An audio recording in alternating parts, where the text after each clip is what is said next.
Bom dia a todos. Infelizmente eu não vou conseguir falar espanhol. Eu sou italiano e vou falar português. Somos anarquistas internacionalistas, então melhor ainda. Então vamos começar essa mesa, aportes contemporâneos dos anarquismos à educação.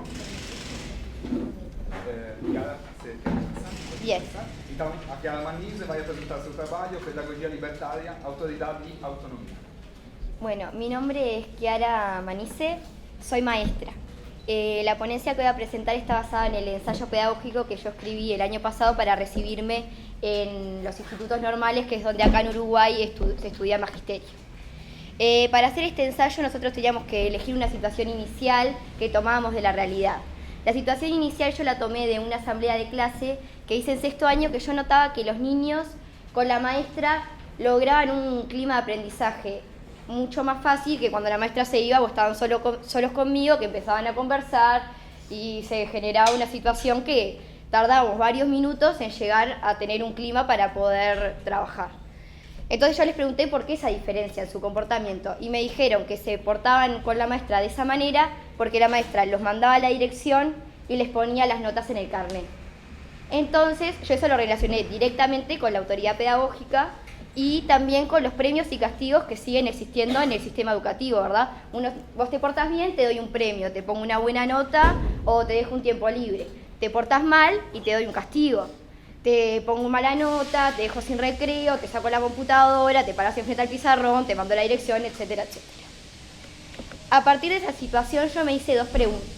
Uno, si es necesario repensar el concepto de autoridad pedagógica actualmente en la escuela. Y dos, qué obstáculos se encuentran en el exterior del aula ante una pedagogía libertaria y si es posible desarrollar prácticas libertarias a pesar de ellos.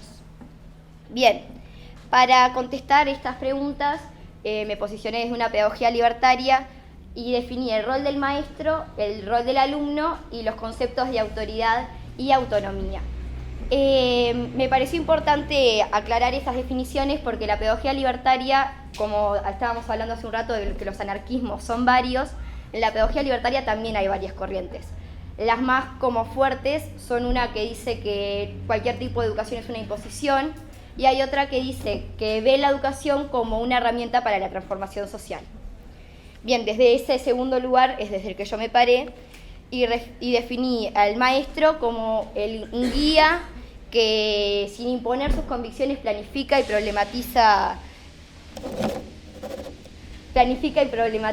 las situaciones que va a trabajar en la clase, busca las opiniones y la participación de los alumnos a través de la autogestión, donde las decisiones que se toman entre todos son llevadas a cabo, trabaja a partir del error para precisar ideas, genera un vínculo de confianza a través del afecto sincero, es visto como un vocacional que muchas veces es considerado un hermano o un padre, trabaja con compromiso no solo con los niños, sino también con la comunidad, la sociedad y el mundo. Trabaja a partir de la ayuda mutua, no solo en el salón de clase, sino también con sus compañeros, buscando además que todas las instancias, tanto dentro del salón como fuera en la escuela, sean significativas y que se pueda aprender en la cotidianeidad. Es un docente que es reflexivo, que cuestiona, que critica, no solo la forma de trabajar, sino también la realidad en la que vive.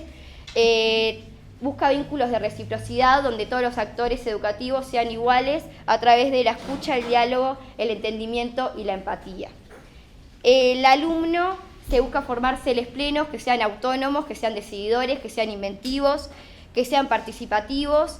Se busca que trabajen en un clima de igualdad y que ellos también sean como iguales, porque muchas veces nosotros decimos, me tenés que hacer caso porque soy un adulto, me tenés que respetar porque soy un adulto. Entonces, ¿en qué lugar deja esa expresión al resto de los compañeros?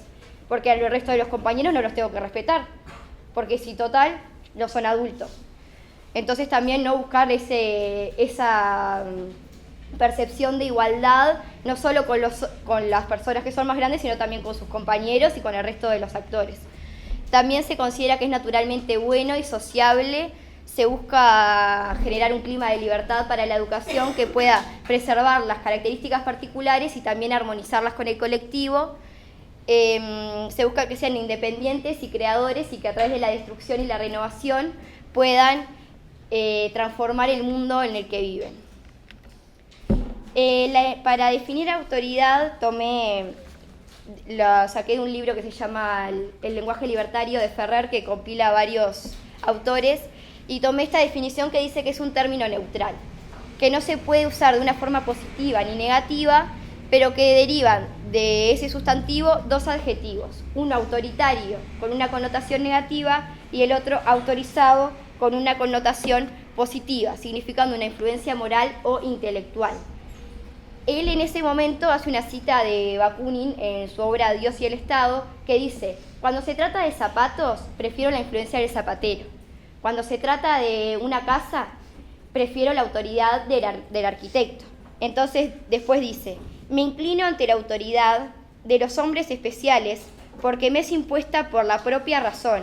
Aceptemos todas las autoridades naturales y todas las influencias de hecho, ninguna de derecho. Vemos acá que la autoridad, entonces, relacionada con una influencia moral o intelectual, se vincula con los roles y las funciones que cumplimos en la sociedad.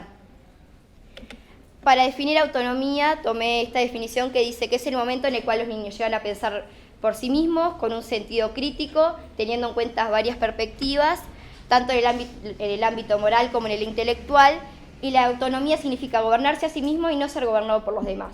Acá vemos también que es un apoyo que busca la libertad y también que los niños puedan ser partícipes de su formación. Bueno, para contestar la primera pregunta en el análisis que yo hago, en los conceptos de autoridad pedagógica lo divido en dos, en la autoridad de derecho y la autoridad de hecho. La autoridad de derecho es la que tiene el docente por tener un título que se le otorga al Estado, es la que tiene porque puede calificar a los alumnos, ¿verdad? Que lo puede usar como una forma de extorsionar también a los alumnos.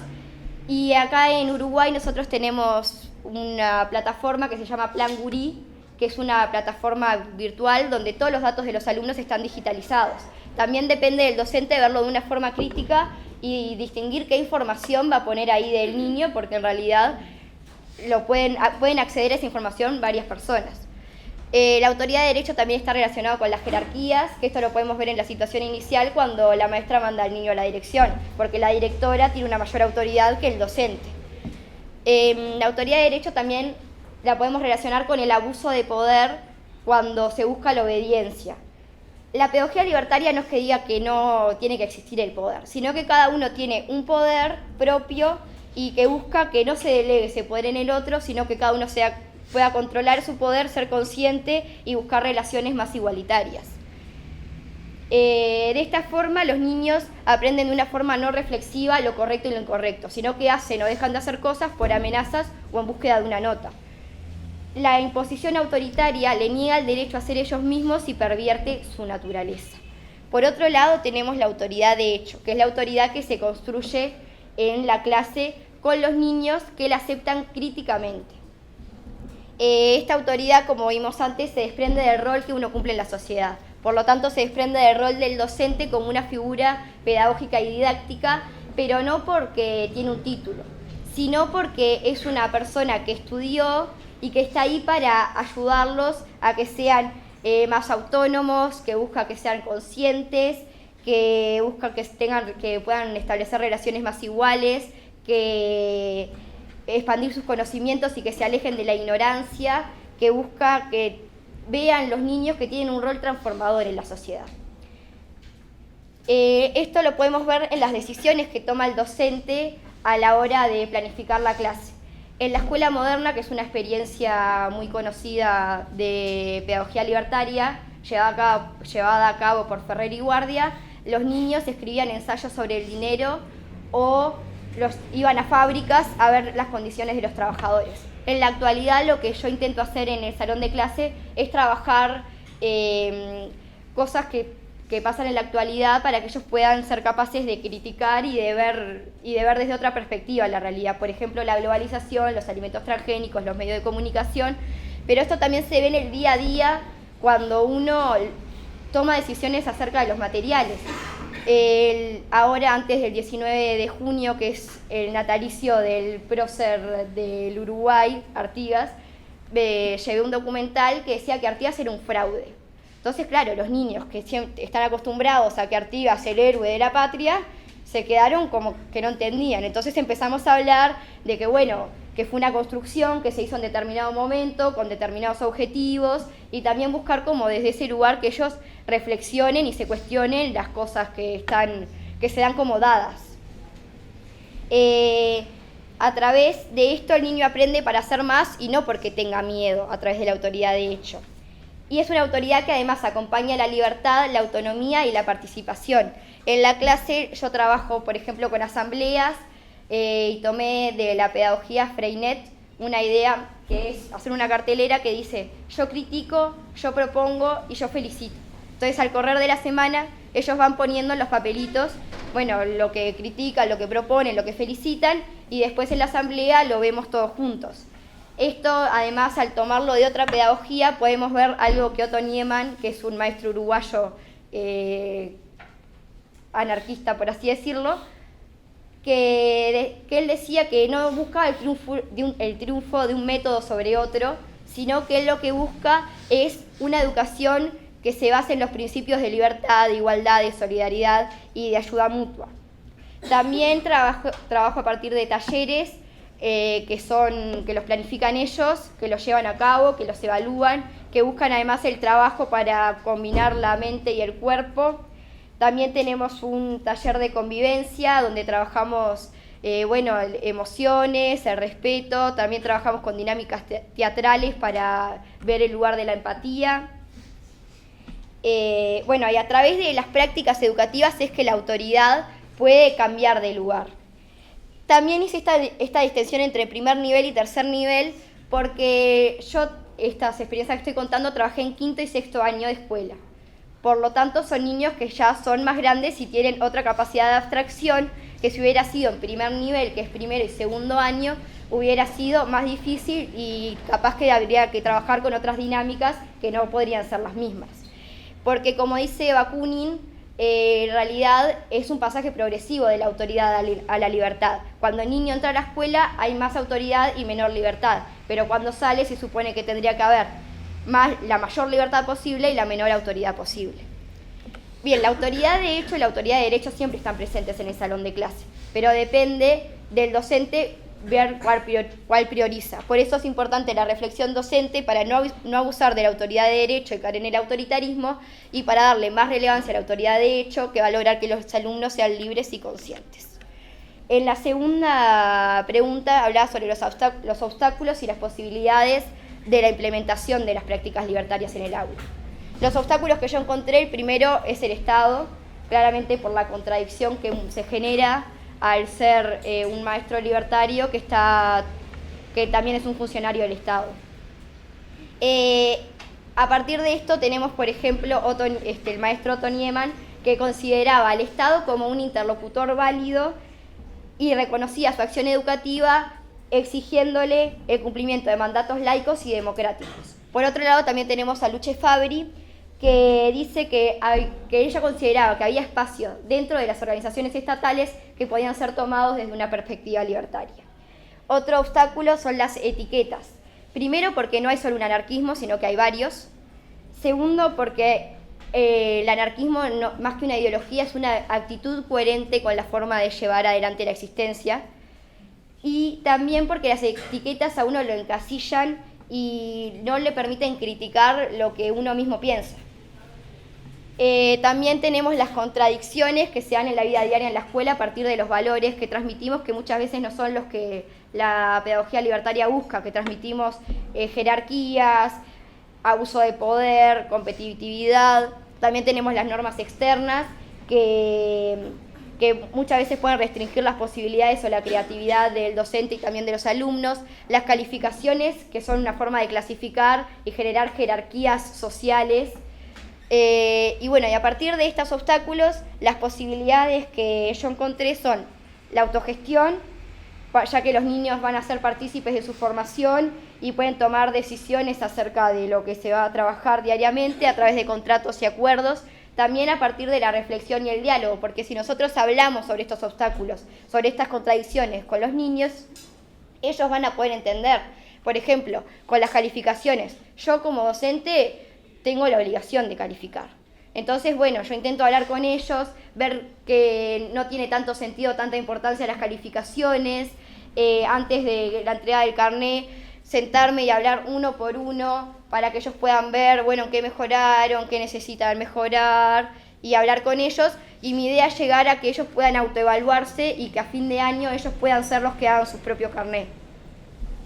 Bien, después tenemos las medidas de reciprocidad que se generan naturalmente en el clima de clase a través de los lazos de confianza. Cuando un niño hace algo que afecta al resto del grupo, ese lazo de confianza se rompe. Entonces ellos son los que se autodisciplinan y no es necesario que alguien vaya y los castigue. Yo lo digo acá y suena todo muy lindo, pero realmente es algo muy difícil y muy complicado. Yo a veces voy con mi planificación y pienso, bueno, vamos a hacer esto y esto otro, y van a pensar, y llegás a la clase y estás 30 minutos y ellos no paran de hablar de que uno se cortó el pelo y le creció el pelo para adentro, y vos estás. Pero bueno, uno es el esfuerzo que tiene que hacer para poder llevar adelante también este tipo de prácticas. Bueno, a partir de estos obstáculos, a pesar de estos obstáculos, yo creo que en la convivencia diaria en el aula hay que apuntar hacia un cambio y a buscar un relacionamiento diferente, que esto lo podemos vincular con el concepto de Holloway de agrietar el capitalismo. Hace un rato Pascual, creo que estaba acá, decía esos pequeños hongos que van creciendo. Holloway los define como grietas que hace uno. Él considera que tomar el poder no es la forma de cambiar el poder, sino que lo que hay que hacer son generar esas pequeñas grietas que van a posibilitar un cambio y crear un mundo diferente. Después, otra cosa a la que habría que apuntar es a pensar críticamente la realidad. Hay otra experiencia que se llama la Escuela Paideia en España, que vi un video que decían, los mismos alumnos decían, no, porque acá dentro de la escuela está todo muy bien, hacemos asamblea, llegamos a acuerdos, pero cuando salimos afuera no es así. Entonces eso muestra cómo se piensa críticamente la realidad, pero también muestra cómo a través de buscar un relacionamiento diferente y apuntar un cambio se puede lograr, porque ellos también decían que en sus casas, para tomar decisiones, hacían asambleas. Entonces ahí se puede ver cómo se apunta hacia un cambio. Yo creo que estos son los objetivos que tendría que tener un docente a la hora de planificar una clase y de llevar adelante el rol. Bien. Y la posibilidad frente a los obstáculos se genera al mantenernos siempre en esa zona intermedia, y tomé esta frase de un libro que dice, como decía Humberto Eco en el título de uno de sus libros, no tenemos que ser ni apocalípticos ni integrados, sino mantenernos siempre en esa zona intermedia en la que es posible hacer más cosas de las que el poder dominante cree, aunque menos de las que nuestras ilusiones transformadoras nos hacen creer, porque es posible mantener la ilusión sin ser un iluso. Bien, fin.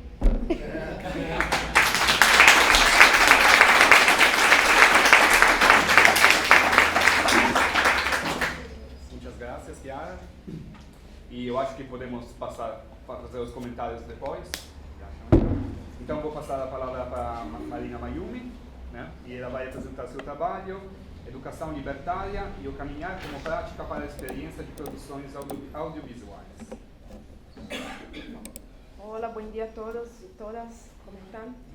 Y bueno, primero, un gustazo estar acá porque escuchar a la compañera me alienta mucho, porque son como experiencias que un profe que tiene la línea tuya, muy importante, ¿no? En la escuela, está adentro ahí, en el estado, pero está haciendo otro tipo de trabajo, como un virus. Entonces, está buenísimo. A mí me encanta. Bueno, entonces como traigo una otra experiencia que como son muy complementarias las experiencias, que traigo el bachillerato popular. No sé si en Uruguay hay, bueno, ¿no? Sí. Bueno, entonces como en Argentina es muy fuerte, ¿no? Los bachilleratos. Y donde está el bachillerato donde di clase, ¿no? Bueno, el bachillerato se llama Escuela Libre de Constitución. Está en el barrio Constitución, ahí cerquita está la línea del tren, entonces como un barrio muy especial. Su contexto social es de inmigración, hay gente de todo lado, es un barrio de flujo de gente, ¿no? Ahí, hay bolivianos, hay gente de República Dominicana, gente de Paraguay, y son estas personas que buscan el bachillerato que está en Constitución. Bueno, yo di clase de audiovisuales, ¿no? De cine, fue muy linda, para mí la mejor experiencia de educación que tuve en mi vida, así que la llevo hace 1000 años, esa charla, que ya está vieja la charla esa, y agradezco a Rodrigo que está acá, Rodrigo Rosa, que es de Brasil también, que fue la primera persona que me invitó a hablar de eso, ¿no? La gente de la Biblioteca Terra Libre me invitó a hablar y después de que me invitaron muchas veces a hablar de esa cosa en Brasil, porque para nosotros es muy importante este tipo de experiencia más allá del Estado. Nosotros no tenemos tanto así. Ahora sí, ¿no? Ahora después les cuento de cómo estamos ahora, ¿no? Que estoy viviendo allá en São Paulo de nuevo, entonces sí, pasaron cosas ahí. Bueno, el bachillerato. Es una experiencia que tuve y está buena, la academia está buena también porque uno como pone las ideas ahí en papel y empieza a hacer las conexiones teóricas, ¿no? Como una experiencia muy del cuerpo que tuve ahí, en 3 años de bachillerato, como después uno se pone a escribir un artículo muy careta, pero, sí. Pero está bueno también para que se haga las conexiones, ¿no? Bueno, y la conexión que hice yo después de ahí, se pasaron muchos años ahí desde que estuve en Buenos Aires, fue con Élisée Reclus, ¿no? El geógrafo. Porque la práctica de audiovisuales que teníamos estaba muy conectada con el barrio. O sea, todo lo que hacíamos era pensar cómo el bachillerato está como espacio físico, pero cómo se relaciona con todo alrededor que está, ¿no? Entonces, como después de pasada la vivencia esa, estuve pensando que tiene todo que ver, porque Élisée Reclus tiene esa onda de pensar los mapas más allá del dibujo ese del mapa, ¿no? Del cartográfico. O sea, él tiene la idea de que la educación se da por la observación de la naturaleza. Entonces, como geógrafo, pensaba mucho, no era un educador, pero hay escritos de esa experiencia de estar en el lugar, que toda la educación puede venir del lugar, de lo que pasa en el barrio. Bueno, en su caso en la montaña, porque era naturaleza, ¿no? Y yo en el espacio urbano, otra experiencia, ¿no? Bueno, entonces como traté de relacionar cómo hicimos los talleres de audiovisuales y el conocimiento que teníamos del barrio venía mucho del audiovisual como herramienta, ¿no? Era una pedagogía, así como salimos por la calle a sacar fotos, a entrevistar a la gente del barrio. Teníamos ahí una influencia, no sé si ustedes conocen los iconoclastistas, que están ahí, es una pareja, no sé si están ahí todavía, pero ellos van al barrio y hacen un mapeo colectivo de todo lo que hay de cultura, de los espacios de izquierda que hay, del espacio de salud, ¿no? Para que uno sepa todo lo que hay en el barrio, más allá de los mapas que te da el Estado. O sea, es una charla que se hace que viene, un mapa que viene de la oralidad, de las historias que cuenta la gente. Bueno, así que hicimos estos recorridos al barrio. Muchas veces conocimos la huerta del Parque Ameguino, que está ahí en Constitución. Hicimos entrevistas con la gente que cuidaba de la huerta. La experiencia que traje para ustedes es yo quisiera mostrar un video, o sea, vos me das el tiempo, porque son 2 minutitos de video que hicimos en la marcha Ni Una Menos de 2015 en Argentina, en Buenos Aires, y tiene todo que ver con eso, lo que estoy diciendo, pero después les muestro. Bueno, perdón que no preparé mucho, está todo en mi cabeza, pero va a estar un poco confuso, pero vamos a hacer las conexiones posibles. Bueno, ¿cómo surge el bachillerato? Entonces un poco de la historia, ¿no? Si están los argentinos que me ayuden, porque todo lo que sé de la historia argentina fue leyendo, no la viví, ¿no?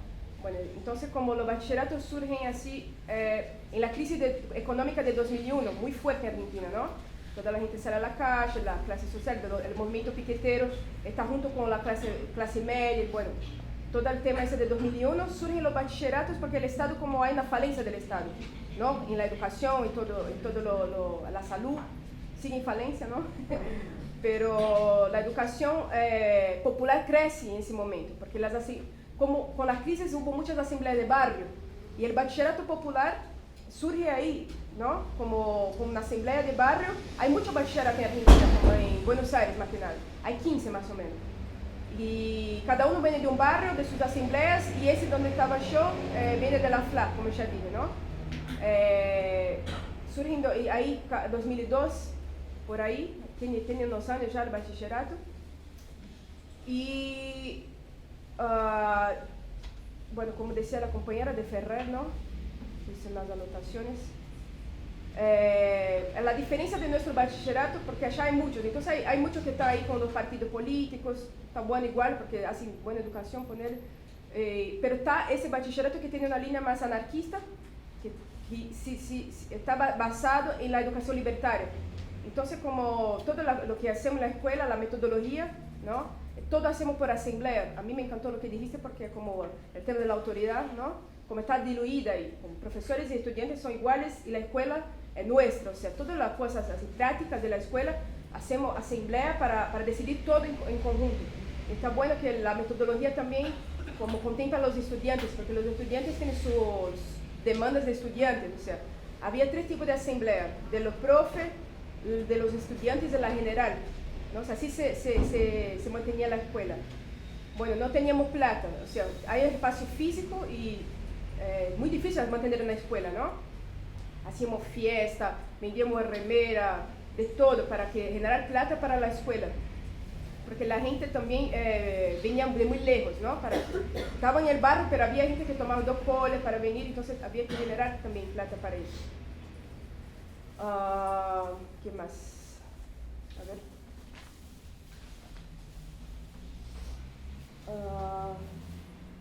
El contexto pedagógico, las asambleas. Bueno, yo acá mis anotaciones hice una diferencia un poco de... Porque lo que tenemos mucho en Brasil es la educación popular de Paulo Freire, que es muy importante para nosotros. Y yo estaba pensando que la que hicimos, ¿por qué libertaria, no? Por ahí como las metodologías son distintas, ¿no? Como tratamos de hacer una educación anticapitalista, por eso que el bachillerato ese era distinto de las otras. No había un mantenimiento del partido político. Entonces, como todo lo que se generaba era hacer clases donde el principal era pensar en resistencias anticapitalistas. Entonces, la clase principal del bachillerato era el desarrollo comunitario, que con la metodología esa de la educación libertaria, hacíamos visita a las fábricas ocupadas. Entonces, ¿cómo pensar en una otra manera de vivir, ¿no? Que se puede, ¿no? Ocupar una fábrica o vivir en una ocupación. Muchos chicos venían de ocupaciones también, porque en Constitución es muy común los inmigrantes vienen y viven en hoteles, a veces ocupados. Entonces teníamos también esa manera de pensar el desarrollo comunitario. Era la disciplina, la materia más importante en el bachillerato en ese momento. Y sigue hasta hoy, y está bueno. Y, a ver... Bueno.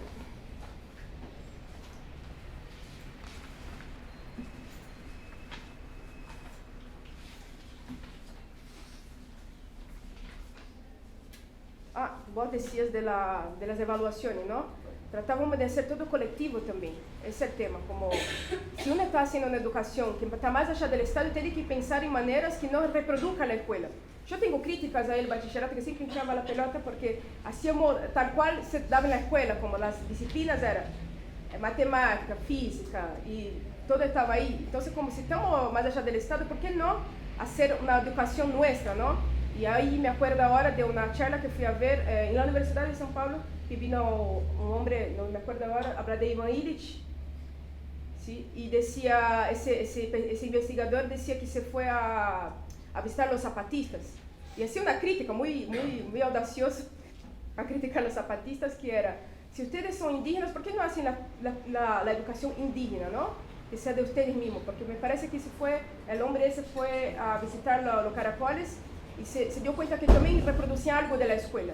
Entonces, como autocrítica así, ¿no? Para el bachillerato, yo pensaba que teníamos que hacer otro tipo de educación, ¿no? De nosotros para nosotros mismos, creada por nosotros. Entonces tenemos la libertad de hacer nuestra manera de educación, hacer una reproducción de la escuela.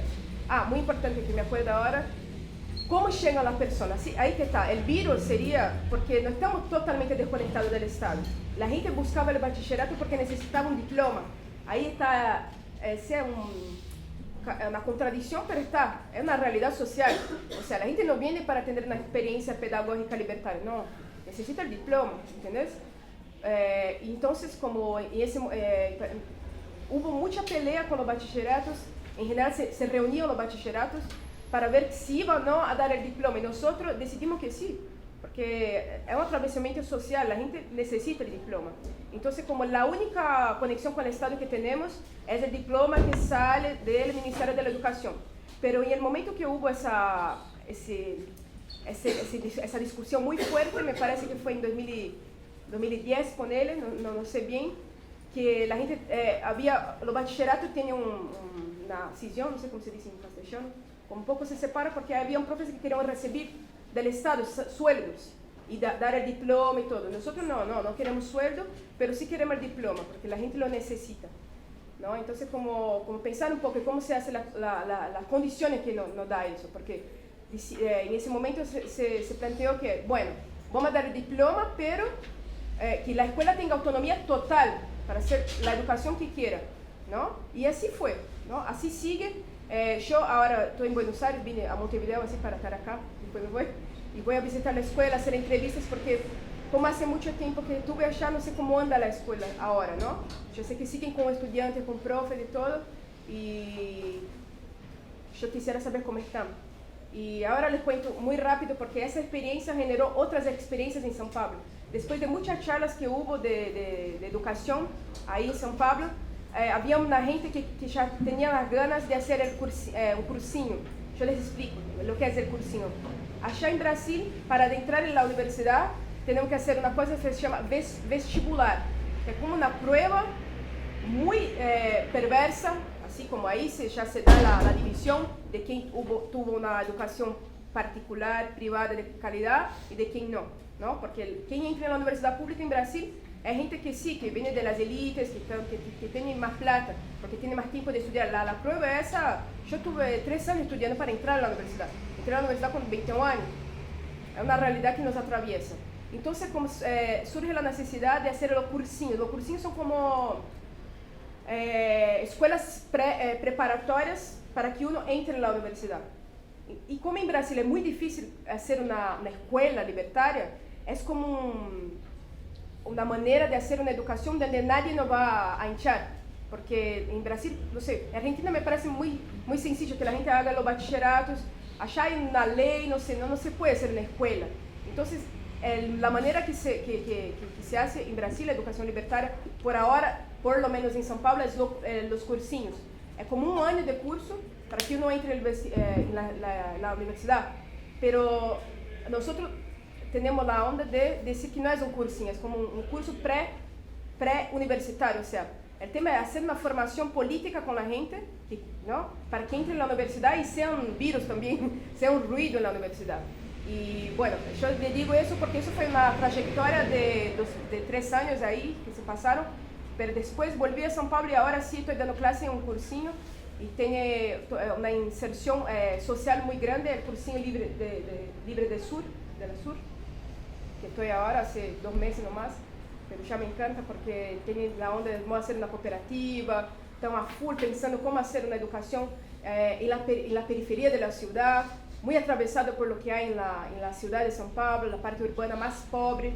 Entonces, como yo les cuento un poco de cómo está la trayectoria, ¿no? Que una experiencia lleva a otra. Entonces, les digo que una charla así donde estamos nosotros acá para compartir este tipo de experiencia está muy bueno para que se genere otras experiencias, ¿no? Porque es posible, ¿no? De hacer otro tipo de educación y todo. Bueno, yo quisiera pasar el video muy rápido. ¿El tiempo? Una intervención, y para mí fue muy importante porque en Brasil ni una menos fue, bueno, en muchos países, ¿no? Pero tuve la suerte de estar en el primer día de la marcha, ¿no? Entonces, como hicimos una propuesta desde la clase de audiovisuales de hacer una intervención con la gente, y ahí está el video. Bueno, de acá donde yo estoy veo mucha gente unida, gritando, diciendo como basta de violencia. Veo amigas unidas y bueno, veo como un poder popular. Yo veo a mis hijas acompañándome. Yo veo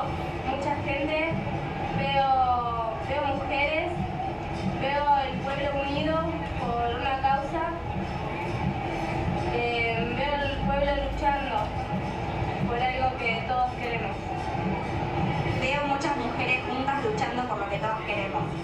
Veo niños, veo banderas, veo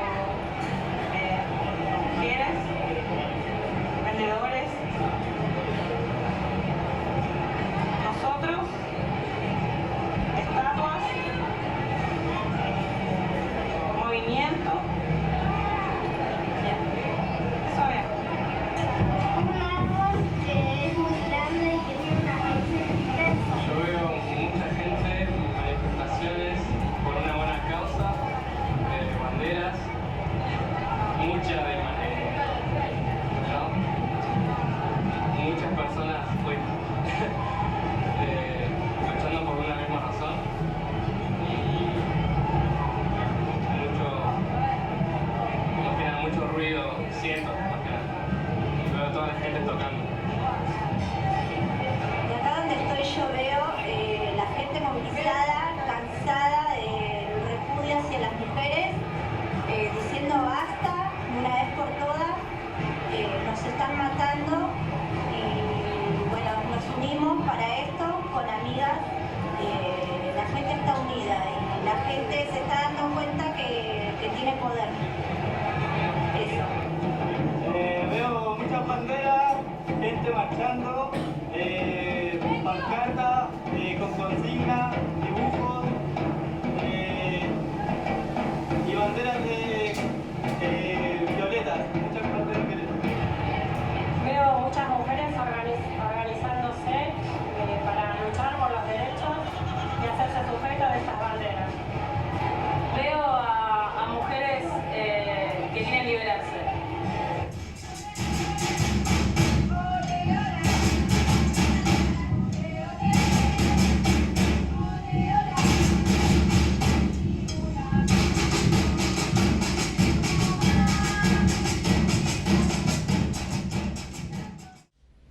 Creo que ambas ponencias tienen un gran mérito y es el de hablar de lo que realmente están haciendo. No solamente es porque acordar lo que debería hacerse es fácil, pero mostrar las prácticas cotidianas me parece que es más complejo y tiene su riqueza. Lo cotidiano no es el lado oscuro de la historia, no es ese lugar de desprecio, de acciones que no justifican, sino al revés, es el humus que permite enriquecer y fortalecer las construcciones de largo plazo. En ese sentido, Chiara, por ejemplo, es una docente del sistema formal de enseñanza, un año de trabajo y experiencia, uno dice, va a tener problemas, ¿verdad? En algún momento tarde o temprano va a tener problemas, ya es consciente de eso, y lejos de esperar decir, bueno, ¿cómo sería la escuela libertaria el día después de la revolución? Está concentrada en el mientras tanto. ¿Qué hacemos mientras tanto? Y en ese sentido, en su praxis aparecen preguntas que son, las reconoce eternas con el tiempo. Autoridad pedagógica, gente que dice otra vez, 200 años discutiendo el movimiento obrero, el tema de la autoridad. Lo que pasa es que las respuestas a esas preguntas no son de una vez y para siempre, que esto hay que tenerlo claro. Las respuestas son siempre parciales, contextuales, obedecen a coyunturas y no se agotan nunca.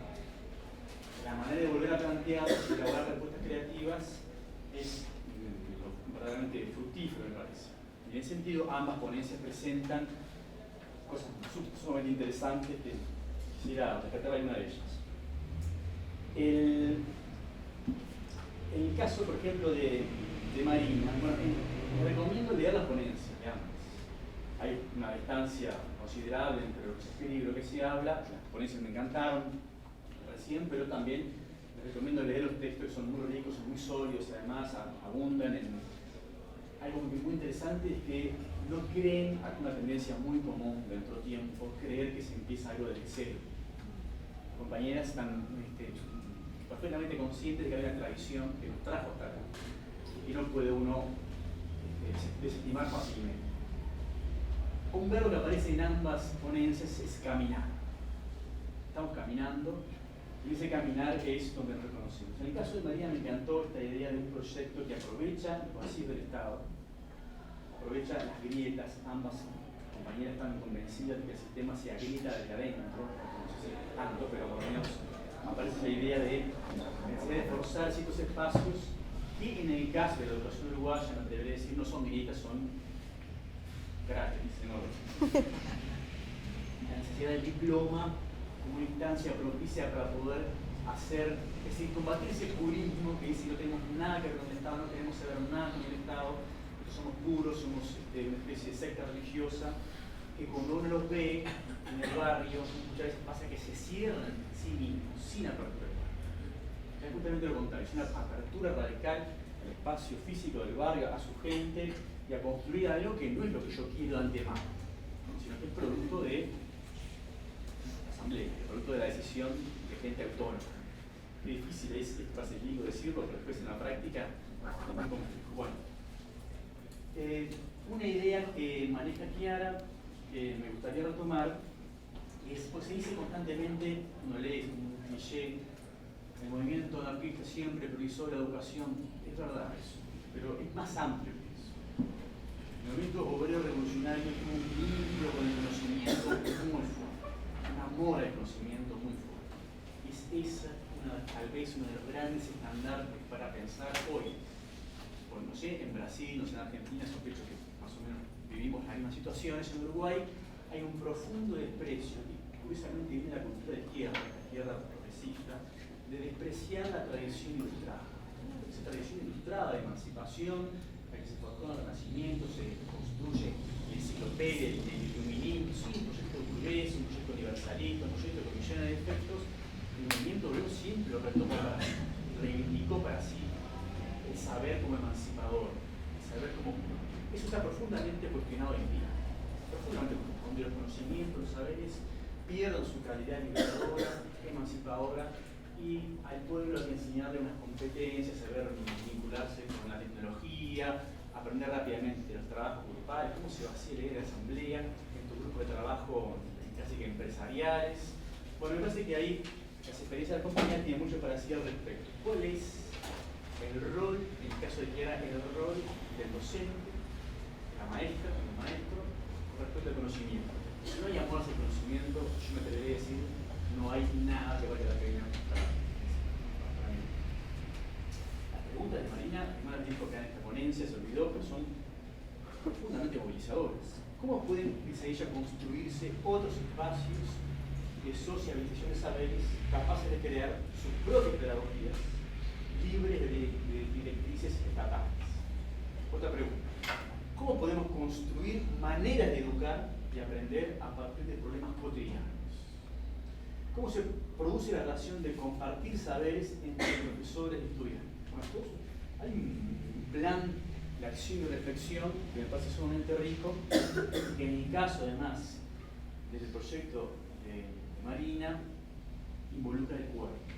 Involucra no solo el conocimiento académico, el conocimiento intelectual, para así llamarlo, sino también involucra toda una transformación de vida que atraviesa los sentidos, el cuerpo.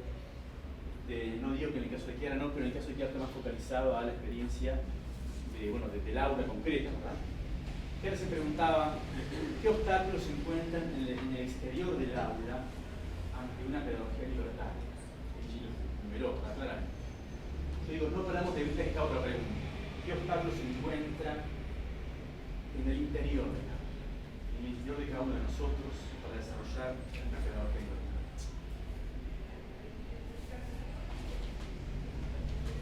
Bueno, muchas gracias. No sé si nos queda responder a más preguntas. Bueno, yo creo que sobre todo con esa segunda pregunta,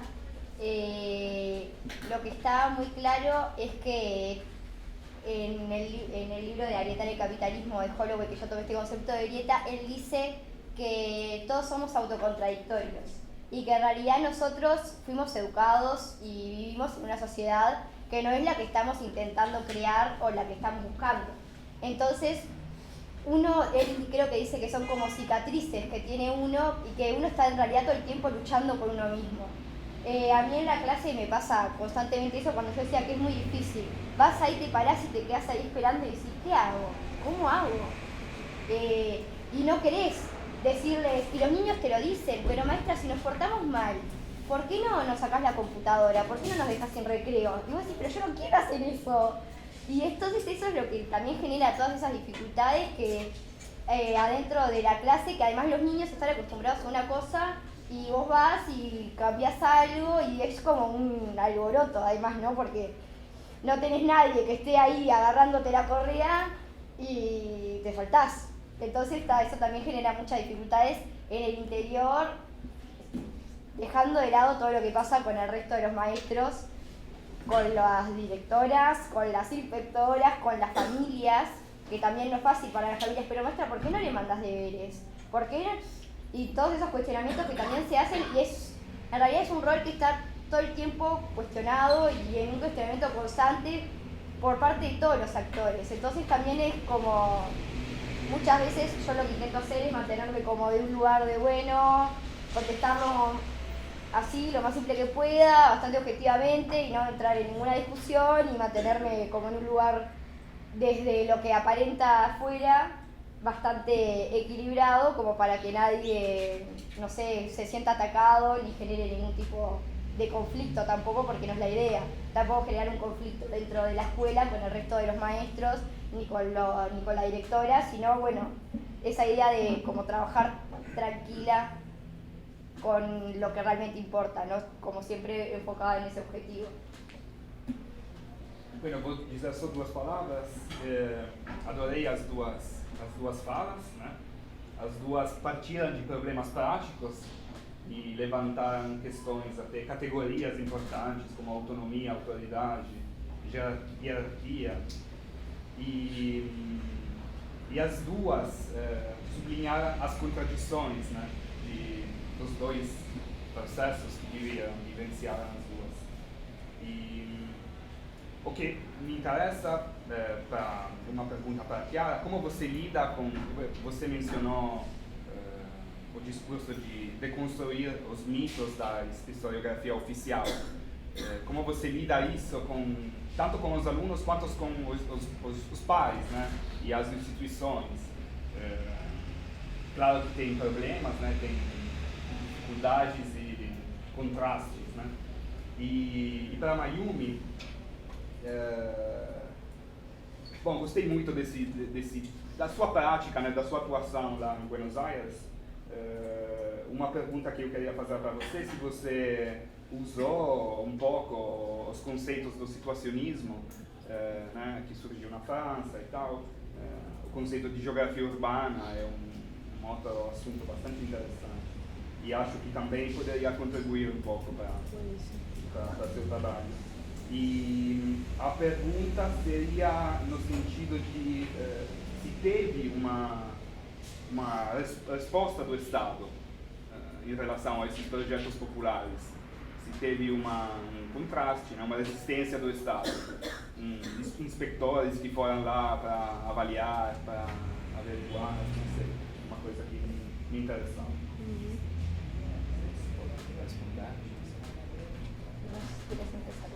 Ah, dale. A la pregunta Gerardo está, ¿no? No. Bueno, entonces no contas. Bueno, igual me generó mucho pensamiento, está bueno, porque ese ejemplo está buenísimo de lo que preguntó, cuáles son los obstáculos, ¿no? Y Rodrigo ya está cansado de escuchar eso, pero bueno. Que hay un ejemplo muy bueno que se planteó en las escuelas, que es un pibe que se graduó en la escuela, libertario, y después se tornó policía. Entonces, y se hizo una reunión, pero fallamos, ¿qué pasó? Y bueno, puede pasar, ¿sí? Entonces, ¿cuáles son los obstáculos? Por ahí tiene una formación libertaria, pero la lectura que hicimos en el momento es que hay un tema laboral. Bueno, yo viví, que si hay alguien acá de Buenos Aires, yo viví en La Matanza, en Isidro Casanova. Bueno, está en el conurbano y todos los jóvenes, los adolescentes se cambian, se tornan policía, porque hay una salida laboral, se paga plata y mucha gente sí se torna policía. Entonces es un obstáculo, porque ¿cómo puede ser? La persona pasó por todo el sistema ese nuestro de educación y después es policía, pero hay un tema social que atraviesa, ¿no? No hay de cómo juzgarlo nomás. Hay gente, sí, los profes se pusieron, algunos muy así como rabiosos, ¿no? Así, ¿cómo puede ser? Como quedar ahí con rabia del pibe, pero no, yo hago otra lectura, que sí, a veces como puede pasar. ¿no? Ese era un obstáculo. El otro obstáculo que tuvimos, por eso que es una educación que se hace en la marcha, se hace ahí, no hay una receta, no hay. ¿No? La pedagogía libertaria es como cotidiana, es una pedagogía del presente, algo que pasa en el momento. Y hubo, como todos los grupos de izquierda que están pasando ahora por ese desafío del machismo y todo, hubo una situación de asedio, acoso, algo así. Y tuvimos que lidiar con eso, o sea, se hizo, y estuvo muy buena la salida que se dio para ese tema, porque cuando se pasa, eso está bueno, porque si hay una crisis, hay que generar una nueva pedagogía para lidiar con la crisis. Entonces, como se hicieron un taller de varones antipatriarcales, ¿sí? Entonces estuvo bueno porque de la crisis se generó otro grupo de estudio. O sea, que está bueno. Entonces, como me preguntó Gerardo de los obstáculos, para mí son estos, como lo que se pone en el cotidiano. Hay cosas también así como la chica que necesitaba el hospital, ¿cómo hace uno que es profe? Y bueno, los profes son, la gente que está ahí son de distintas clases sociales. Por ahí uno tiene más acceso a una cosa, a otra. Y cómo ayudarse mutuamente, profes y estudiantes que tienen problemas. Hay otro profe que también tenía otro tipo de problemas sociales. Y cómo se genera un grupo de, ¿cómo se dice? De acogida. ¿No? Para toda la gente. O sea, nosotros, profe estudiantes, estamos, más que nada, un grupo comunitario. ¿Cómo se genera un grupo solidario? ¿No? Que uno se ayuda uno al otro. Bueno, después me preguntaste sobre los situacionistas, me encantan, así. Yo seguro hay influencia, pero no así tan clara, bueno, porque los situacionistas en los 68, ahí, hacían cosas así, mapeos muy buenos, así, hacían unas actividades que eran, usar, por ejemplo, un mapa de Berlín en París. Entonces, toda la onda era cómo perderse en la ciudad. ¿No? Y nosotros hicimos eso, ¿no? En los talleres de audiovisuales salíamos a la deriva, y los situacionistas también, era una metodología situacionista eso, ¿no? Salir a la deriva y a ver cómo el urbano nos trae cosas, ¿no? Porque si están los mapas, que los mapas son el espacio ese que es espiado, que es totalmente ya mapeado, por ejemplo, nosotros salimos a la calle, yo para llegar acá, con el Google, ¿no? Como está ahí todo mapeado, como andar por acá, para allá, pero los situacionistas no tienen esa cosa de, no, vamos vivir la ciudad a partir de la experiencia de uno, ¿no? Por eso hacían cosas así, actividades muy, muy lindas, sí, se atraviesa, por ahí no teóricamente, pero está en mi corazón, para la clase, a mí me encanta cómo hacían las cosas, ¿no?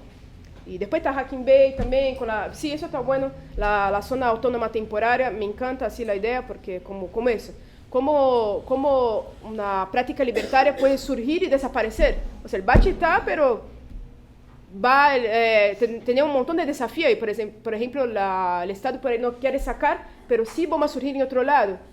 Hay virus, así que el tema, ¿no? La zona autónoma temporaria es como un espacio de libertad que se genera y se acaba y se va a otro lado. Y ahí está. Entonces, sí, contestando a tu pregunta, está en mi cabeza, en mi práctica, pero no tan de manera teórica, pero sí me ayuda a pensar. Bueno, me preguntaste también sobre la respuesta que da el Estado, ¿no? Bueno, lo que hace el Estado es copiar al bache, porque sí, hicieron, ahora hay una cosa en Argentina que se llama Plan Fines, que se hace lo mismo. Yo me olvidé de decir, pero vos trabajas con niños, ¿no?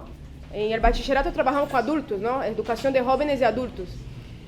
Entonces, el Estado creó, el Ministerio de la Educación Argentina creó el Plan Fines, que es como una aceleración para que si uno se lleve el diploma de la secundaria. Entonces, como ya ahora en ese momento no hay más necesidad de que haya el bachillerato, porque la gente que viene al bachillerato es la misma gente que busca el Plan Fines, que necesita un diploma para graduarse. Entonces, como perdió un poco la fuerza que tenía en 2001 y toda la construcción popular, se perdió un poco. Ahora la gente busca el Estado para hacer el diploma. Entonces, tenemos la cosa con el Estado está ahí, y también porque nos atrasan muchísimo los diplomas. Es muy triste, bueno, es un desafío en la escuela que el pibe, la piba, se gradúa en el bachillerato, pero consigue el diploma 2 años después. O sea, muy triste, como están esperando y nunca sale, porque el Ministerio de la Educación, con toda su demanda, el bachillerato no quiere ni como, es lo más atrasado que hay, así como no sale rápido el diploma. Entonces es un desafío, el Estado está ahí, porque la gente necesita para trabajar, o para acceder a la universidad, no sé. Y no, tarda 2, 3 años, o sea, 5 años estamos ahí conectados con los pibes porque no sale el diploma. Entonces, un poco ahí que va la onda esa con el Estado. Bien, a ver si entendí bien la pregunta que me hiciste, porque no sé, no entiendo mucho portugués y estoy como perdida. Me preguntaste cómo era la situación cuando trabajaba en historia, como la historia, la construcción de la historia, y cómo era la reacción de las familias. Bien, en realidad las familias, como con esos temas, no... Los niños van y cuentan, pero en realidad muchas veces es como que los niños van y cuentan y ya está. Entonces nadie se preocupa. Una niña me dijo, yo fui a mi casa y le dije a mi madre que Artigas era un fraude. Yo le dije, no, pero yo te dije que vayas y le digas que Artigas era una construcción, porque dije, capaz que le dije a Artigas es un fraude y vienen todos los padres a decirme, ¿cómo que Artigas es un fraude? Entonces fue, le dijo eso a la madre y le dijo, entonces ¿por qué mañana, que es 19 de junio, tenés que despertarte temprano para ir a la escuela? ¿No? Entonces también, muchas veces los padres, cuando los niños van y les dicen eso, también se lo cuestionan. Capaz que no desde el lugar de, bueno, pero Artigas es una cosa, desde el lugar que yo lo busco en la clase, capaz que la madre dijo, ¿para qué la voy a despertar para que mañana vaya al acto de Artigas que es un fraude? Pero igual se genera ahí como esa situación, pero por suerte, por ahora, no ha sucedido nada que haya pasado más de aí. Bom, agora não sei se tem perguntas no público, peço de levantar a mão. Por favor. Buenos días, soy César de Chile. Tuve la suerte hace unos años de participar en una experiencia de bachillerato popular en Argentina, que se llama Casa Abierta, está en Villa 31. Y una de las cosas que generaba bastante dificultades era el tema de cómo tratar los contenidos que te pide el Estado dentro del bachillerato. Pasarlos, no pasarlos. En mi caso particular era re complicado porque yo formaba parte del grupo que enseñaba ciencias y matemáticas. Entonces, ¿cómo hacer para, de alguna forma, incorporar esta filosofía, esta manera de enseñar el bachillerato popular con contenidos que son tan estructurados? Entonces, mi pregunta era, ¿cómo han manejado esto de los contenidos que te pide el Estado, que si han podido de alguna forma poner, pegar otros contenidos al aula sin dar mucho ruido, sin generar mucha resistencia, o bien si han podido y ya han tenido éxito en este tipo de estrategias? ¿Qué piensan de eso? Bom, podem responder depois, eu posso falar. Muchas veces yo lo que intento hacer es con esto que contaba del proyecto de los talleres que ellos hacen. Por ejemplo, los talleres que salieron ahora hasta junio, que ahora vamos a hacer otros, eran sobre experimentos o sobre cocina. Entonces, vos a partir de esas situaciones que son iniciativa de ellos, vos podés trabajar contenidos que son del programa. Porque la cocina está muy relacionada con la matemática, los talleres de experimentos, trabajaban con cosas de física y de química, y vos ahí podés buscar una relación. Esa es más o menos lo que yo intento hacer. No te voy a decir que no voy un día y digo, y vamos a trabajar con divisibilidad, y que llevo un problema y trabajamos con divisibilidad. Lo hago también, porque no puede ser todo fantástico como uno querría que fuera. Pero eso, también intentar como un balance entre lo que tengo que enseñar y la manera y lo otro. Sí, bueno, es un desafío en realidad. Tienes toda razón porque vos estás en la escuela, por ahí, no sé. Pero en el bachillerato había una faixa, como fachamos, no sé. Había un problema, como faixa. Se fachaba ahí porque no... hay el contenido y es un poco perverso porque si das el diploma, el pibe después va a la universidad y tiene que saber los contenidos los códigos de que está la escuela, ¿no? Son los códigos ahí, por ahí no te sirven en la vida real, pero sí te va a servir para una puerta que te abre adentro mismo del sistema. Hay un desafío ahí. Pero mi crítica, lo que pasa es que ya para mí es un tema de metodología, cómo hacerlo, no lo contenido, pero cómo lo va a pasar. Por ejemplo, una clase de física, para mí tiene que ser práctica, porque yo aprendí toda la vida física y no sé nada hasta hoy, ¿entendés? Entonces, como ahora ese tema que vos trajiste está más presente ahora en mi nueva experiencia, el cursinho ese que les decía, porque es peor, porque hay una prueba y los chicos que buscan el cursinho necesitan pasar en la prueba para adentrar en la universidad. Entonces la responsabilidad es más grande todavía, ¿no? Porque necesitan de verdad de los contenidos, pero estamos buscando la vuelta, ¿no? Vamos a dar los contenidos porque los pibes lo necesitan para acceder a la universidad, pero ¿qué metodología vamos a usar? Y justo en ese momento estamos en el desafío de hacer una educación, no sé si ya escucharon nombrar de José Pacheco, de Portugal, Escuela de la Puente, que está buena porque son temas transversales, ¿no? Y uno tiene un proyecto, ¿no? Por ejemplo, nosotros tenemos un proyecto muy lindo ahora que todo el tema es el mar. Entonces, hicimos un mapeo, de nuevo, un mapeo conceptual. Hubo una clase que todos los profes, todos los estudiantes estuvieron, estaba el mar, escribimos ahí mar, en medio de la hoja. Y cómo sacar subtemas del mar. Entonces vino inmigración, la diáspora africana, que para nosotros es muy fuerte, ¿no? La esclavitud, cómo tratar el mar desde la física, cómo tratar el mar desde la matemática, etnomatemática. Vino un montón de temas, desde la literatura, desde la colonización, los portugueses que cruzan el mar para ir a conquistar los países, qué sé yo. Pero sí, son temas transversales. Entonces, para mí, es un tema metodológico nomás. Los contenidos están, pero cómo elaborar eso, ¿entendés?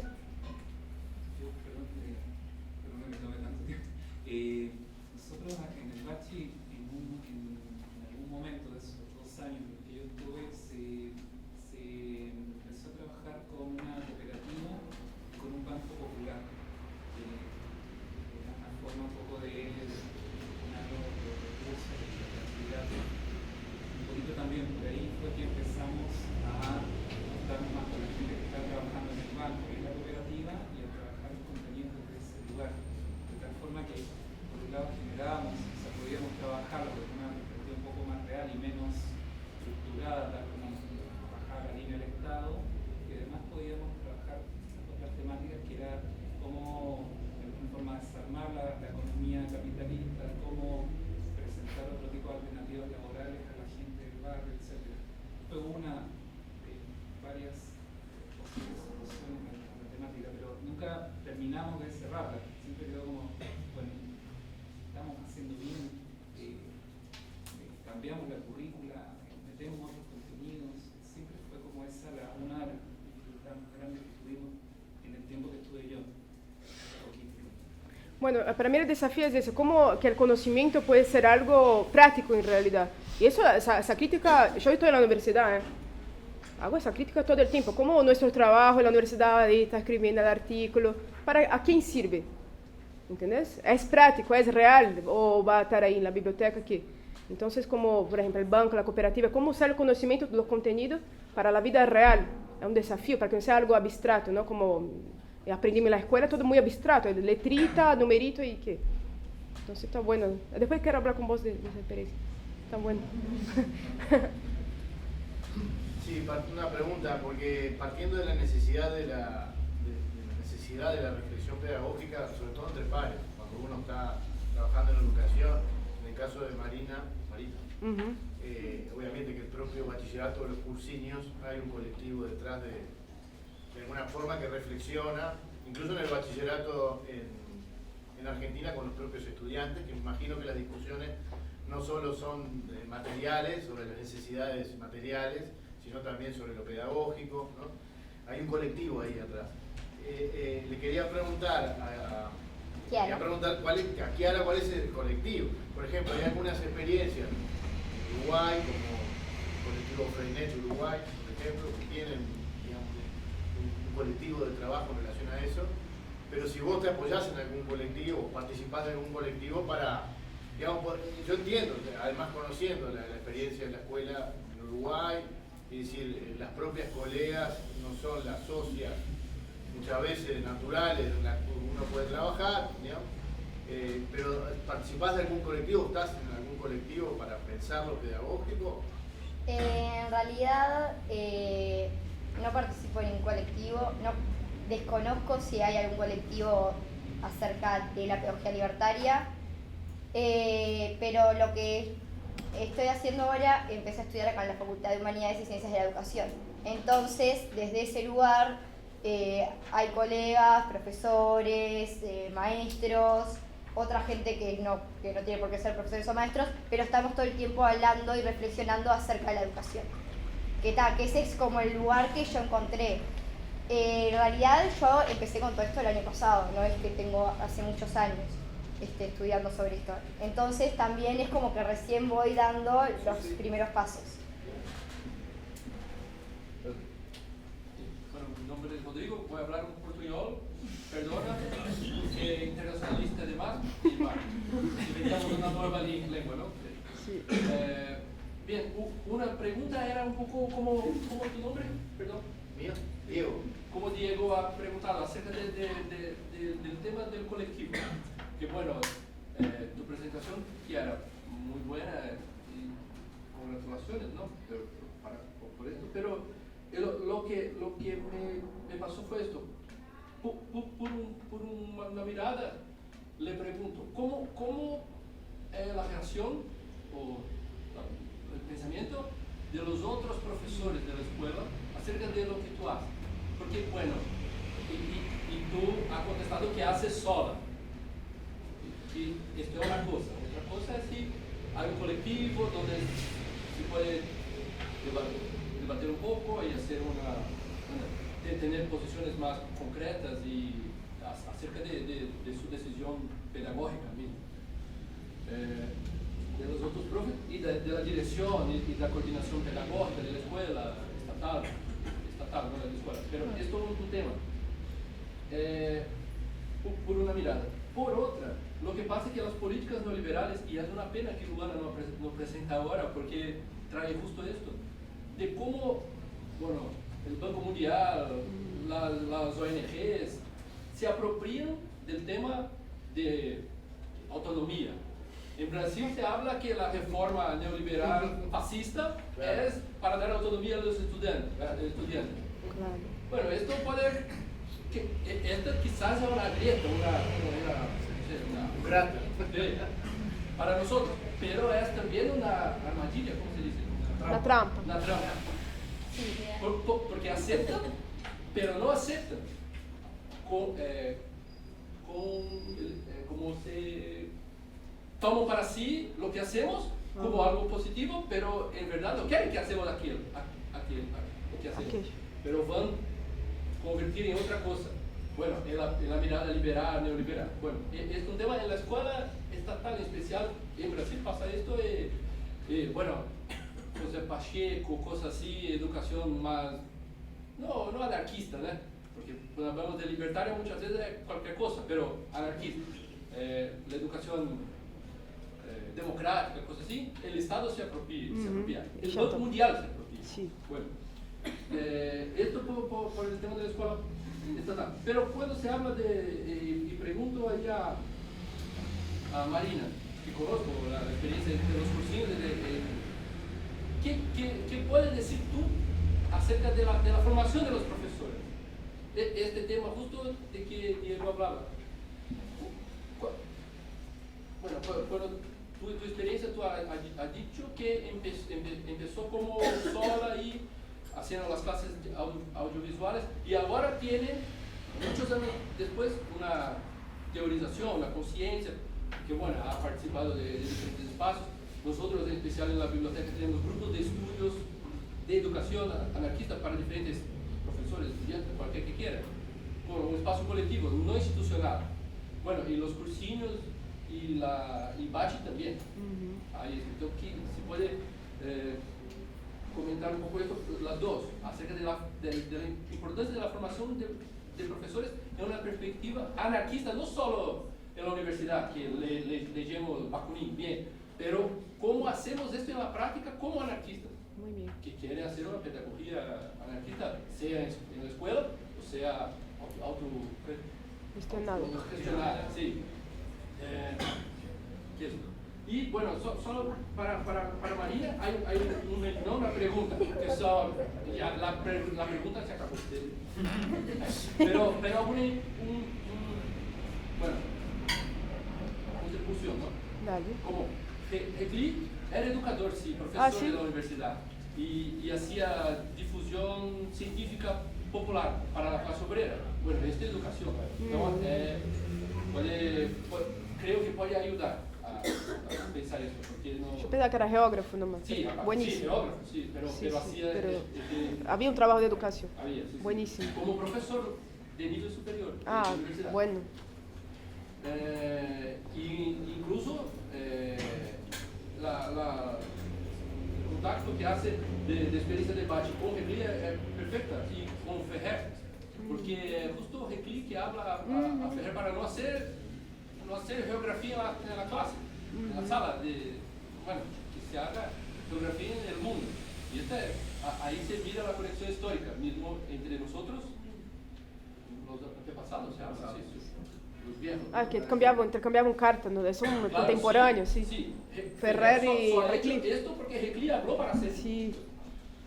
Por carta. Y el otro tema, que hablando un poco con César, ¿no? Acerca del tema y que habla del proyecto del mar, todo. Y la experiencia de Paul Robin en el orfelinato de Saint-Puy, hay como una anécdota, sí, pero parece una anécdota, pero es real. Los niños fueron al mar, caminando, como días, caminando de la escuela de Saint-Puy hasta el mar para conocer el mar. Que eran huérfanos, ¿no? Niños pobres, nunca habían estado en la playa. Y fueron caminando días y volver a la escuela. Cuando volvieron, querían ir una vez más. Dijo, no, son 10 días caminando, no pueden. Vamos a hacer una piscina. Pileta. Piscina. Vamos a hacer una piscina aquí en la escuela. Depende del país. Y ahí, de la necesidad de la piscina, estudiar geología, trabajos manuales para hacer la excavación de los niños. La salinización, porque no había químicos, sí. Qué bueno. Por una necesidad concreta de los niños, no se eligió un proyecto, pero una necesidad. Y se estudió química, geología, historia, todo. Buenísimo. Son experiencias, de nosotros, de los antepasados que están ahí y pueden ayudarnos. ¿Dónde? Francia, esto, ¿no? Saint-Puy, Francia. Sí, de Saint-Puy. Orfelinato. Y bueno, muy bueno.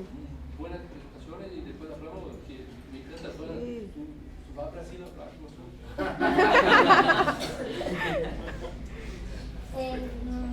No sé, lo primero que me habías preguntado, primero me gustaría hablar de la formación docente. Yo este trabajo lo hice en magisterio, sí, en los institutos normales, pero no fue que fui y dije, voy a hacer un trabajo basado en la pedagogía libertaria y me dijeron, qué bien. No, la profesora me dijo que no lo podía hacer porque cómo iba a implementar una pedagogía libertaria dentro de una escuela del Estado. Me puso muchos baches, tuve que hablar con Gerardo, pedir ayuda, encontrar ejemplos de la realidad para poder decir, pero ya lo hicieron, mirá que no estoy loca. Y todo eso, nunca me hablaron de esto en magisterio, lo tuve que estudiar todo yo sola. En la formación docente no se toca estos temas, al menos acá en Uruguay. Después, lo que sí rescato es que, por ejemplo, el libro de Arieta del Capitalismo sí fue en formación docente, en filosofía de la educación, trabajamos con ese libro y empezamos a ver como esa otra mirada, pero también no depende de suerte, verdad, que el profesor te toque, como muchas veces funciona. Después, el colectivo docente. Lo que se usa en Uruguay, cada maestro con su librito. Vos estás en tu clase, haces lo que vos querés, el otro está, y nadie como que se busca así, bueno, hacemos un proyecto. También depende de las escuelas, ¿no? Yo estoy hablando de la escuela que estoy ahora y las escuelas que he visto. Bueno, si hacemos un proyecto que a veces, no sé, nos cambiamos los maestros de clase o cosas así, sobre todo en las escuelas de 4 horas. En las escuelas de tiempo completo, que acá en Uruguay, las cosas funcionan de otra manera, porque son 8 horas, los maestros trabajan de otra manera, trabajan en talleres. Mi madre también es maestra. claramente no lo hace desde una perspectiva libertaria. Pero en la escuela de ellas tienen asambleas de todas las clases y los maestros, y trabajan en talleres. Los maestros no es como esta es mi clase, sino que están todo el tiempo trabajando en conjunto, pero eso también depende mucho de cómo se organice la escuela. Acá hay experiencias también, en Casaballe, que es un barrio, hay una escuela que trabaja a partir de que los grupos no trabajan más primero, segundo, tercero, los de 6 años con los de 6, los de 7, sino que trabajan con el quiebre de grupo, que también tuvieron que pedirle al Estado que las tomara como una escuela experimental y tuviera ciertas flexibilidades, porque claro, pasar la lista, yo tengo la lista en la pantalla, como decía hoy en el plan Gurí, la lista de mi clase. Imagínate, estaban todas las clases entreveradas, tenían que hacerlo a papel, la secretaria tenía que ir a la dirección, pasarlo, entonces tuvieron flexibilidad con eso, flexibilidad con las notas, porque ellas no evaluaban de la misma manera, pero el Estado al tomarla como una escuela experimental le da otras posibilidades. Después, en realidad, lo que vos decías de que muchas veces el Banco Mundial y hay muchos que toman cosas, ¿verdad? Que dicen como que la autogestión, la autonomía son cosas que ellos buscan, es también lo que te da esa posibilidad de plantar el virus. Porque te da la posibilidad porque te dicen, como piensan que, ay, sí, la participación, la autogestión, entonces vos haces las cosas y ellos se creen que estás como por ese lado y capaz que no estás por ese lado, pero es como que te camuflás, te lo disimulás, no sé, yo intento hoy voy a usar la cocina porque hay el taller de cocina y aviso y no ando haciendo como mucho revuelo ni nada, como que juego ahí callada. La pregunta sobre la formación, ¿no? Sí, está bueno decir que yo me olvidé que la gente, vos decías del colectivo, ¿no? De personas, son personas de grupos heterogéneos. En el bachillerato no son todos anarquistas y eso como generó mucha pelea, así, porque alguna gente ahí pensaba que los anarquistas bajaban línea, qué sé yo. Como una cosa que no me agradaba mucho, que íbamos a la manifestación con la bandera anarquista, aunque me encante, pero vas a poner una bandera en la mano de un pibe, hay que saber lo que es, ¿no? Pero el colectivo de profes, ¿no? Son de distintas vertientes políticas, entonces como nosotros ahora en el cursinho, contestando a la pregunta de Rodrigo, estamos justo haciendo una formación que va a ser el próximo sábado de educación popular con una señora que estudió con Paulo Freire. Entonces, como ya no está en el ámbito de la educación popular, que hay una diferencia, ¿no? La educación libertaria y popular son diferencias históricas, ¿no? La educación popular son marxistas, ¿no? Tiene otra metodología, pero no somos puristas tampoco, como vamos a hacer la formación porque es muy importante para nosotros. Y quien trajo fue una profe que no es de anarquista, ponele, no sé, creo que no, pero no estamos ahí haciendo la ficha de anarquista. Claro, pero eso está bueno para el grupo. Sí, está bueno porque se añade gente y uno va aprendiendo con el otro, está muy bueno, como que no sea totalmente anarquista. A mí me gusta, a veces hay divergencias, pero sí, la formación se hace principalmente buscando a gente, ¿no? Que pueda hablar en el cursinho, ¿no? En el bachillerato la formación era el cotidiano, no había algo puntual de formación, pero ahora sí el cursinho ya tiene la onda, ellos ya tienen la onda de buscar formación en otro lado, ¿viste? Entonces como estamos justo en eso, pero ya ahí con una formación más marxista, pero nos sirve también. Vamos a terminar las preguntas. Me llamo Peterson de Brasil y también voy a intentar un portuñol. Para Chiara, cuando hablabas de Bakunin, ¿sí? Cuando se trata de zapatos, prefiero la autoridad del zapatero. Pero ainda tienes cosas que no son técnicas y también son qué tipo de zapato quiero, qué color, ¿sí? Entonces, en el caso del profesor, me pregunto qué piensas, porque has hablado de cómo hacer con la realidad como es ahora, cómo lidar con los contenidos, pero cómo debería ser idealmente, cómo piensas que debería ser el rol del profesor, si deberían decir, no, ok, los alumnos van a decidir qué hacer con los proyectos, por ejemplo, y voy a ayudar, ¿sí? Con lo que conozco, con la autoridad de mi conocimiento, a ayudar a desarrollar eso que quieren. O debería decir, no, hay cosas que tienes que saber, que si no quieres, después de un tiempo no has llegado a preguntar sobre eso, tengo que te decir, tengo que enseñar, o dónde está exactamente esa autoridad, o es con el profesor, o con la comunidad, o con algo así. Y para Marina, me pregunto cómo era esta decisión de las asambleas, si por ejemplo tiene alguna contradicción entre lo que los profesores deciden en sus asambleas y los alumnos en sus. Y cuando iba a la asamblea general, ¿cómo es que se había contradicciones? Porque creo que hay muchos más alumnos que profesores, entonces los alumnos siempre ganarían si fuera algo democrático, ¿sí? De votos, mayoría. ¿Sí? ¿Cómo era, si tienes un ejemplo o algo así de cómo? Dale, gracias. La última pregunta. Hola a todos y todas. Hola. Bueno, mi nombre es Daniel, vengo desde el territorio Gualmapu, territorio hoy día colonizado por el Estado chileno. Y bueno, quisiera darle un poco más de énfasis como al tema del contexto, ¿no?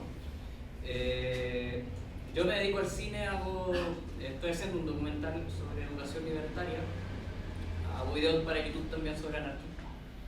Y justamente haciendo este documental ya he estado trabajando en la educación libertaria desde el 2014 aproximadamente y en un contexto sociocultural que es bastante complejo, que es lo que nosotros llamamos poblaciones, donde, como para poder aterrizar quizás estos conceptos, decir que el primer día que nosotros llegamos a concretar este proyecto educativo, nos encontramos con niños de 10 años que nos ofrecían drogas. O sea, niños que vendían drogas, niños que eran baleados en los pasajes, en las calles, porque eran soldados de otros narcotraficantes. Niños y niñas que tenían padres que estaban en la cárcel y que sus grandes referentes en realidad eran sicarios, justamente traficantes de drogas, traficantes de armas, etc. En donde a ellos muchas veces y a ellas no les interesaba tanto quizá aprender ciertas cosas, sino que más que nada buscar un método y un camino de expresión sobre sus propias funciones y cómo se ven ellos mismos y ellas mismas en las poblaciones y en sus entornos familiares, en sus entornos en la calle. O sea, estamos hablando de un trabajo netamente callejero. Estamos hablando de un contexto en donde estos niños y niñas eran expulsados de sus escuelas formales teníamos el caso de un niño que había apuñalado a otro, o sea, que le había entrado un cuchillo a otro niño. Entonces, ¿cómo se trabaja en estos contextos? ¿Cuál es el contexto quizás como sociocultural en el cual se desenvuelven los proyectos de ustedes y qué se puede aprender de ellos? Porque justamente en el caso de nosotros y nosotras, justamente nos encontrábamos con este obstáculo, ¿no? En que nos enfrentábamos finalmente a que quizás en el momento en que estos niños y niñas estaban con nosotros, aprendían muchas cosas que luego en sus casas o que luego en su propio contexto iban desaprendiendo también, porque las formas de relacionarse en la calle y en estos contextos es totalmente autoritaria, o sea, es totalmente la sobrevivencia de los grupos que tienen más poder o que incluso tienen más dinero y que con estos referentes que muchas veces vienen desde la televisión, que vienen desde los programas, que vienen desde la prensa, que vienen también desde el propio contexto. ¿Cómo nos enfrentamos finalmente a esto? ¿Cómo podemos enseñar de alguna forma y aprender? Porque en el contexto de la escuela que nosotros teníamos, no éramos personas que nosotros fuéramos a enseñar a los niños sin llevarnos algo a cambio, sino que nosotros también nos llevábamos aprendizaje. Había un niño que, bueno, yo soy malo en las matemáticas, en los números, y él me enseñaba matemáticas, yo le enseñaba historia. Así como había otro niño que le gustaban los insectos y él nos enseñaba a todos y a todas sobre los insectos. Una niña nos enseñaba, por ejemplo, le gustaba mucho el tema de cocinar repostería. Entonces ella nos enseñaba justamente eso. Y ella se sentía en ese momento como hablabas tú, ¿no? De la... hablabas tú, sobre estas formas de autoridad que se dan por conocimiento, ¿no? O sea, como por ejemplo el arquitecto, digamos, sabe más quizás de arquitectura, no sé. Entonces esa niña en ese preciso instante se siente como con ese poder, ese dinamismo de poder explicarnos sobre repostería, etc. Pero esto se anula en su casa, en donde se cría justamente con su padrastro, que a todo esto la maltrataba. Entonces, ¿cómo nos enfrentamos a todo esto? ¿Cuáles son los contextos socioculturales a los que ustedes se enfrentan a diario? Esa es la pregunta. Bien. La primera pregunta fue la que hiciste tú acerca de... bien. En realidad es algo como bastante mixto. Hay momentos en los que ellos son los que deciden y así totalmente, y yo solo funciono como guía, pero hay en otros momentos que hay cosas que tenés que enseñar, porque además si no también los estás perjudicando a ellos. Porque hay cosas que tienen que saber después para el futuro, aunque capaz que no les interese, entonces también buscarle la vuelta, bueno, ¿cómo hago que esto les interese? Buscar recursos que sean llamativos, o cosas que les llamen la atención, o conectarlo con algo que a ellos les interese, poner ejemplos, no sé, de películas o cosas así, como para que a ellos les quede más. Pero sí, es un desafío y es muy difícil. Después la pregunta que hacías sobre los contextos. Bueno, eso varía mucho. Yo también he tenido casos de niños que me han dicho, no, yo cuando salga de acá voy a robar porque voy a tener que mantener a mi familia. Y también lo contrario, bueno, no, yo quiero ser doctora, ¿no? Porque hay mucha variedad siempre. También niños con muchas dificultades o enfermedades psiquiátricas, y eso que vos decías de lo que se desaprende en la casa. En la escuela están 4 horas, el resto de las 20 horas no están en la escuela. Pero también eso que yo decía de buscar un relacionamiento diferente y un cambio, que ellos lo puedan llevar y trasladar también a ese otro lugar, ¿no? Capaz que, bueno, es muy difícil en ambientes, cuando en su casa hay ambientes autoritarios, como vos decías que abusaban de la niña, eso es muy complicado. Pero también cómo generar eso, yo a veces les digo, bueno, les digo algo y les digo, guárdenselo, para que en algún momento, capaz que eso, como una semillita que queda adentro y que después en algún momento va a florecer. Entonces capaz que ahora no le da esa oportunidad por el ambiente en el que vive, pero capaz que más adelante eso puede como brotar esa semillita que se plantó desde que es una niña. No sé, como que desde ahí me gusta como pensarlo desde ahí, porque si no es bastante como depresivo. No sé. La pregunta del compa de las asambleas de los estudiantes, sí había, vos me pediste un ejemplo, hay un bueno que era, los estudiantes querían fumar porra en el local. Y bueno, sí, es un tema, como, y no vamos a ser hipócritas porque los profes también fumaban, qué sé yo, y se hacía ahí un poco clandestino, pero bueno, y estuvo bueno, los estudiantes como vamos no, se usan o no drogas, y drogas así, todas, ¿no? Porque no era solo porra. Un poco complicado, sí, el tema, como se puede o no. Bueno, y se hizo un debate así extenso de que cocaína no, pero porro sí, qué sé yo. Pero está buena, ¿verdad? Porque, sí. Pero al final, como ya un poco pego con tu pregunta, porque viste como la educación libertaria se hace en la marcha, o sea, si liberamos ahí todos juntos, ¿no? Sí se podía en ciertos horarios, porque tampoco nosotros en el barrio siempre tenemos el problema de que la gente, ¿cómo no ve a la gente del barrio? ¿Entendés? Está el problema. Entonces, como que se lo va a hacer, que se haga en un momento íntimo, que no sea ahí, que estamos todos, porque en Argentina es ilegal, acá no, pero allá sí. Y hubo un momento que tuvimos un problema muy grande con una estudiante que el papá era policía. Entonces, como el papá estaba ahí, como hubo otro tipo de problema ahí con el tema ese de policía, entonces como la regla se creó, pero ya al toque se acabó, porque había un problema. Sí, pero otra cosa que, tampoco voy a contar todo, pero sí otra cosa que estaba el papá ahí con un montón de cuestiones y todo.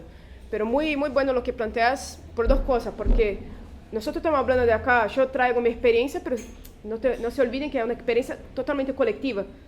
Traje un poquito de mi experiencia en audiovisuales, pero hay muchas cosas que pasan, ¿no? Muchas cosas que pasan y uno no da cuenta de todo de la estructura social que está.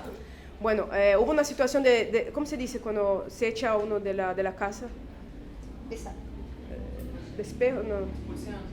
Una expulsión, ¿no? Una chica de Perú que vivía en un hotel, que es muy común en esa zona, que vive en hoteles ocupados, y una profe se fue a vivir con una profe. Ah, los desalojaron del hotel. Sí. O sea, se fue a vivir, la chica fue a vivir con una profe de la escuela. Entonces, como está, nosotros no somos una escuela común, ¿entendés? Como el apoyo mutuo y la solidaridad hay que estar todo el tiempo, ¿no? Entonces, como se mezclan mucho las cosas, hay muchos problemas ahí también, porque me parece que el profe que está en una escuela así, tiene que tener muy claro cómo funciona el barrio. Y yo digo, en el Estado, la conexión con los aparatos, ¿cómo se dice? Los servicios de salud, los servicios de asistencia social, los servicios de psicología que ofrece el Estado. O sea, es importante, ¿no? Nosotros somos profes, pero no tenemos todo en la mano. O sea, se hizo mucho acompañamiento de gente que necesitaba apoyo psicológico, ¿no? Porque sí es una zona, quizás no tanto como dijiste, que hay mucho tráfico de drogas, así, pero hay problemas reales, hay demandas sociales muy grandes. Y el profe que está no tiene que ir a dar, como la escuela a veces pasa, ¿no? El profe se gradúa, da su clase en la escuela, no sabe nada del barrio y se va a su casa, se recibe su sueldo y chao, ¿no? Una persona que está en un proyecto de educación así, tiene que estar muy así... Claro, comprometido con todo el sistema que hay en el barrio, porque hicimos ya acompañamiento de gente que tuvo que usar sistema a veces a la policía tuvimos que ir, que había una chica que sufrió, cosas ahí, violación, qué sé yo, y tuvimos que ir a la policía, o sea, hay que estar ahí como todo el tiempo, es un juego, no hay una verdad, ¿no? Estamos todo el tiempo trabajando con cuestiones muy, demandas sociales, y de los profes también, porque los profes también están jodidos, como sí, de todos nosotros, ¿no? El sistema capitalista nos atraviesa mal a todos, entonces ahí. Creo que es eso. Bueno, vamos a cerrar esta mesa. Muchas gracias. Gracias.